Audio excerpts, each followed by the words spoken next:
આમાં પકડા તારું ફરફર્યું.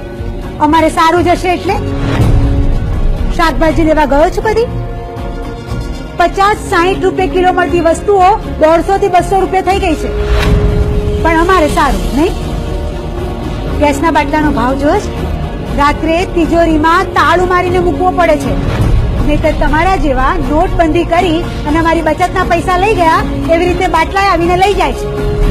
અને પાછા એ પણ એવું જ કહે કે બેનને તો સારું જ હશે.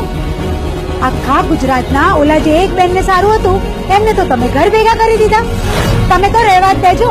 આ બાજુવાળી સોસાયટીની બહેનોને સરકારે સોસાયટીમાં ઘૂસીને માર્યા હતા. ત્યારે તમારી 56 ઇંચની છાતી ક્યાં છુપાઈ ગઈ હતી? અને આ પેલું નલિયાકાંડનું શું થયું હતું? તમારા વાળા જ હતા ને, એટલે જ તો 2-4 જણા હજુ પકડાયા પણ નથી.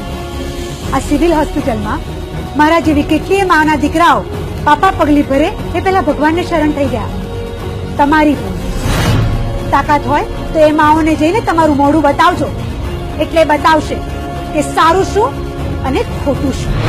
તમારા સાહેબ રાખડી અમારી પાસે બંધાવે અને બહેન બનાવે મોંઘવારી, અને ભાઈ બનીને પૂરેપૂરું ધ્યાન રાખે કે મોંઘવારી વધતી જ જાય. તું આવજે તારા સાહેબને લઈને મારા છોકરાની ફી ભરવા, એટલે એમને ખબર પડે કે ભાણિયાની સ્કૂલનો ખર્ચો કેટલો છે.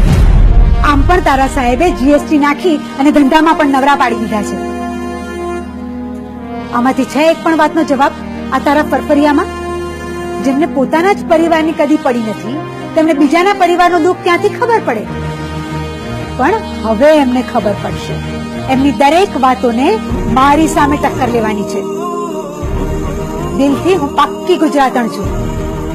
જોઉં છું કે કાયફા વાળા જીતે છે કે પાક્કી ગુજરાતણ. નીકળો અહીંયાથી. મેં તો બોલાવું છું આખી સોસાયટીની બહેનોને